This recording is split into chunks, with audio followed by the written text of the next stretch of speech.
Hoy hablaremos de la oración y el amor. Y el texto que estudiaremos se encuentra en el capítulo 17 del Evangelio de Juan.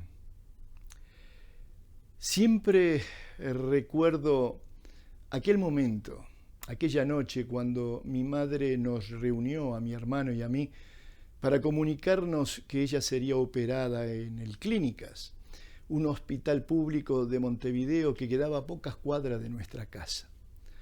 Como mi hermano y yo no teníamos padre que nos cuidara durante aquellas semanas de hospitalización de mi madre, una vecina se encargaría de nosotros. Mi madre nos informó acerca de la cirugía, oró y no pudo disimular que cayera una lágrima por su mejilla, que trató de sacarse con su mano rápidamente. No quería transmitir incertidumbre, pero la ansiedad ya estaba instalada en el corazón de mi hermano y en el mío. Sin decirlo, mi madre pensaba: ¿qué ocurrirá con mis hijos si no vuelvo de la anestesia? Y yo adivinaba su ansiedad porque pensaba lo mismo. ¿Quién me cuidará si me quedo solo? ¿Quién cuidará de mi hermano? La incertidumbre ante la posibilidad de no volver a estar con mi madre nuevamente me envolvía como una espesa neblina y no me permitía ver con claridad el futuro. ¿Saben? El origen de la ansiedad no es tanto no saber qué nos depara el futuro, sino la imposibilidad de controlarlo. ¿Habrá sentido Jesús alguna vez esta clase de incertidumbre ante los peligros inminentes del futuro? Hoy veremos cuán humano era Jesús cuando elevó la oración del aposento alto. Y veremos también cuán divina era su naturaleza como para rogar al Padre la gloria que tuvo con él antes de la fundación del mundo, según reza San Juan capítulo 17, versículo 5. Veamos el sentido de la oración de Jesús.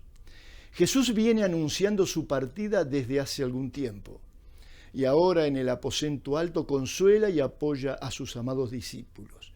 Repasa con ellos el sentido que tuvieron aquellos 3 años y medio que habían pasado juntos. Les recuerda las grandes promesas de Dios. Les advierte de los peligros que los acecharían en su ausencia y los alienta a ser fieles a la fe que recibieron.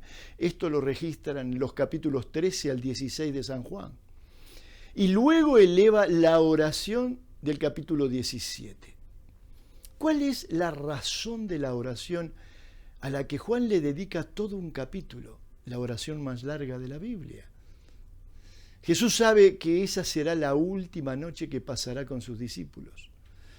Siente anticipadamente el dolor de la separación de sus amados discípulos. Los inmigrantes sabemos de la separación. Ayer me llamó Roberto, un amigo que no es creyente, pero con el que hemos sabido tejer una amistad de muchos años. Él es mexicano, vive en California, es inmigrante. Me llamó para decirme que su hermano estaba muriendo en el Distrito Federal en México y que no había podido viajar a despedirlo porque aún no tiene residencia en el país. Entre lágrimas me dijo: los que no emigran no saben todo lo que significa emigrar, todo el dolor de la separación.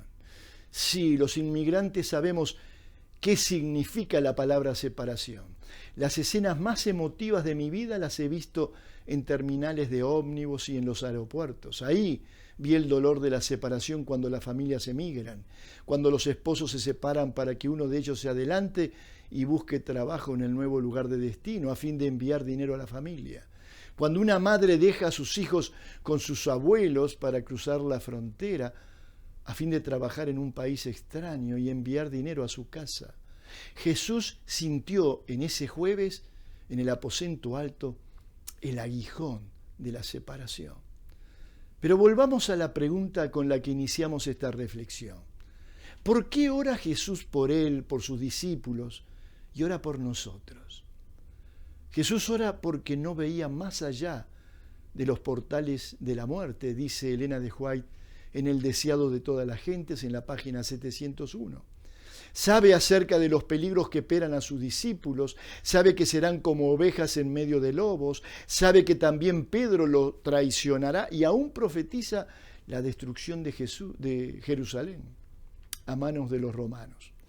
Pero ¿conoce Jesús las circunstancias del futuro de cada uno de ellos, de cómo reaccionarán ante la persecución que se desatará luego de la cruz? ¿Conoce las decisiones que cada discípulo tomaría respecto del camino que se les había abierto? Jesús ora por sí mismo porque no sabe si su sacrificio por la humanidad sería aceptado por el Padre.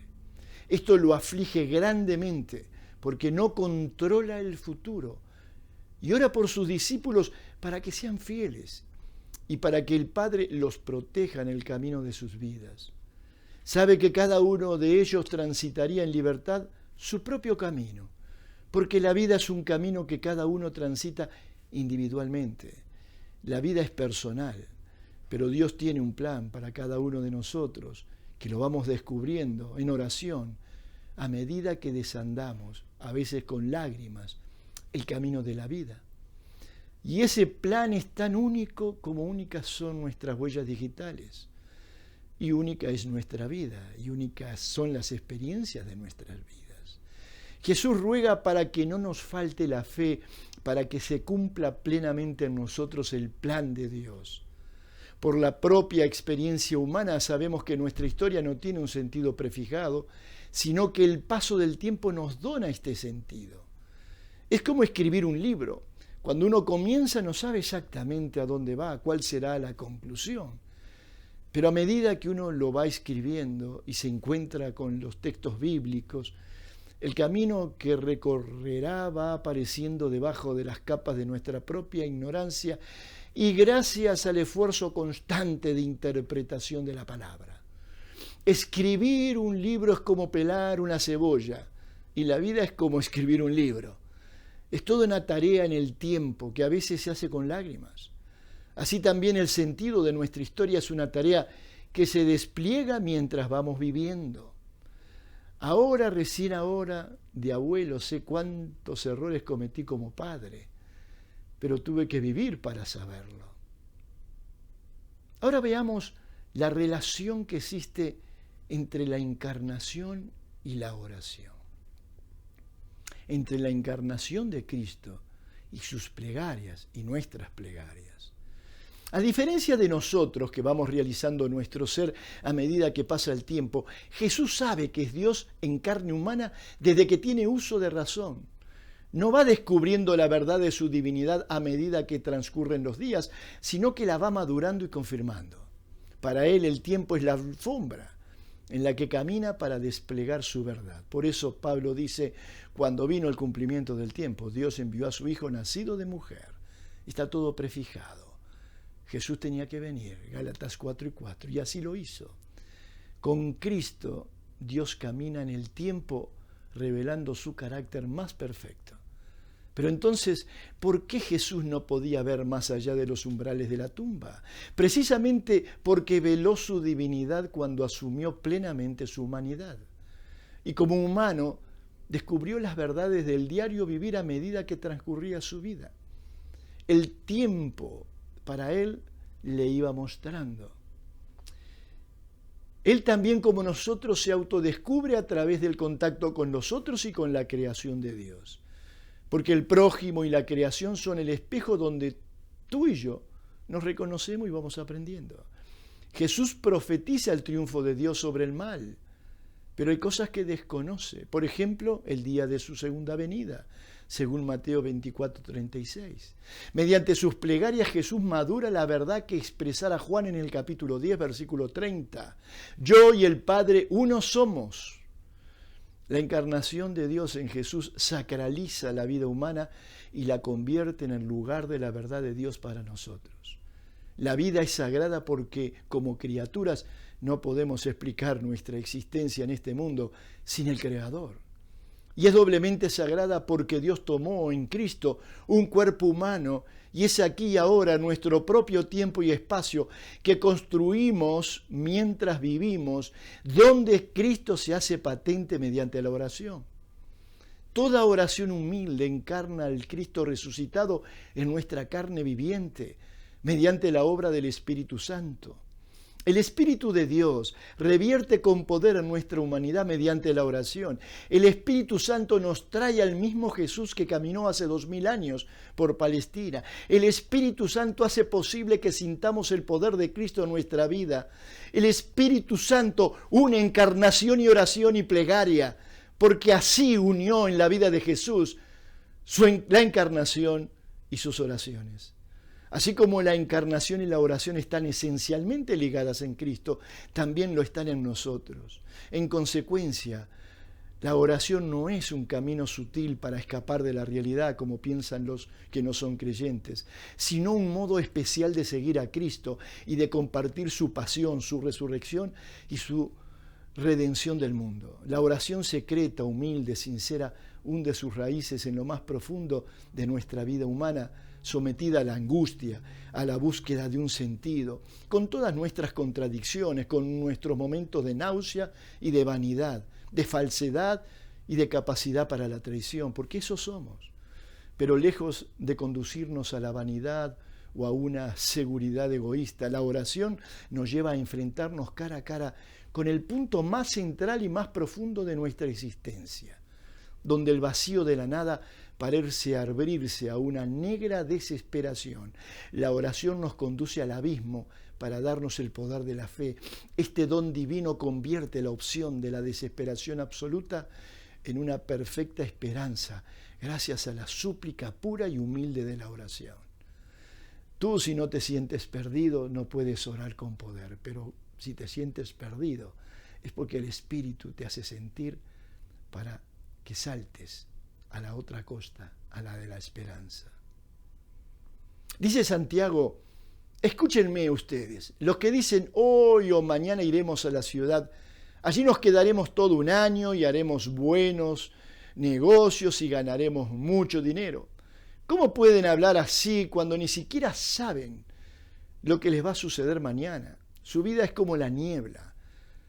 Aparece por un poco tiempo y luego desaparece. Más bien deberían decir, si Dios quiere, viviremos y haremos esto o aquello. Eso dice Santiago en el capítulo 2 de su epístola. La pandemia vino a decirnos que nuestra vida es como la niebla. Hace unos días me llamó por teléfono una mujer porque estaba consumida por la ansiedad.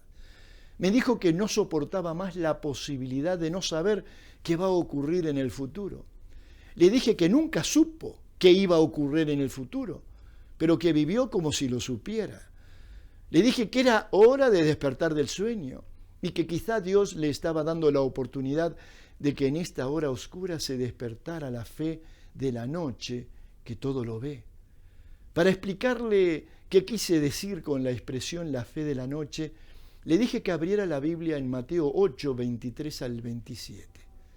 Y leímos juntos el texto bíblico que dice, Jesús subió a la barca y sus discípulos lo acompañaron. En esto se desató sobre el lago una tormenta tan fuerte que las olas cubrían la barca. Pero Jesús se había dormido. Entonces sus discípulos fueron a despertarlo diciéndole, Señor, sálvanos, nos estamos hundiendo. Él les contestó, ¿por qué tanto miedo? Qué poca fe que tienen. Dicho esto, se levantó y dio una orden al viento y al mar, y todo quedó completamente tranquilo. Ellos, admirados, se preguntaban, pues, ¿quién será este que hasta los vientos y el mar lo obedecen? Bueno, ese era Jesús, el mismo que hoy se hace presente mediante la oración en tu vida. Le recordé a aquella señora que los discípulos vivían con la fe del día, hasta que sintieron que se morían cuando se desató la tormenta. En la noche de la pandemia, en la noche de la prueba, Jesús descansa en nuestros corazones en paz, para sacarnos del miedo, así como descansaba en la barca, y se levanta y aplaca los vientos interiores. Gracias, Señor, porque en esta hora oscura podemos conocerte y comprenderte como no te habíamos comprendido ni conocido en los días luminosos de bonanza. En síntesis, en la oración intercesora de Jesús está el sentido de sus afanes por sus seres más queridos y por su destino. Su oración destella su humanidad plenamente. Si Jesús no había asumido la humanidad totalmente, ¿cómo podría Él entonces identificarse con nosotros y nosotros con Él? Un Dios sin Jesús está tan alejado de nosotros como lo está el Oriente de Occidente. Se desvanece en nuestra mente. Un Jesús sin Dios es tan terrenal como cualquier mortal. No tiene poder sobre la tumba, no tiene poder para calmar nuestra ansiedad en esta hora de prueba que vive el mundo. Pero gracias a la oración en nombre de Jesús podemos sentir el poder de la divinidad de nuestra vida en los momentos más difíciles. Jesús oró por sí mismo, en primer lugar. Dice la Escritura: Padre, la hora ha llegado, glorifica a tu Hijo, para que también tu Hijo te glorifique a ti, como le has dado potestad sobre toda carne, para que dé vida eterna a todos los que le diste. Yo te he glorificado en la tierra, he acabado la obra que me diste que hiciese. Ahora pues, Padre, glorifícame tú al lado tuyo, con aquella gloria que tuve contigo antes que el mundo fuese. San Juan capítulo 17, los 5 primeros versículos. ¿Por qué Jesús oró primeramente por él? Porque él sintió que había un riesgo real de quedar eternamente separado de su Padre. En esto radicó la seriedad de la encarnación, que no fue una obra de teatro. La responsabilidad con la que el Hijo y el Padre encararon el plan de salvación. No podemos imaginar la agonía de Cristo y su dolor. Los humanos sentimos una vislumbre de esta agonía cuando la muerte nos arrebata al ser más amado, pero podemos imaginar la incertidumbre de Jesús, a quien la muerte le resulta absolutamente ajena ante la posibilidad de quedar separado, totalmente separado de su Padre, con quien tiene una relación eterna. No lo podemos imaginar. No hay palabra humana que pueda describir este estado emocional. Su oración expresa que la comunión con el Padre adquiere un acento especial para Jesús.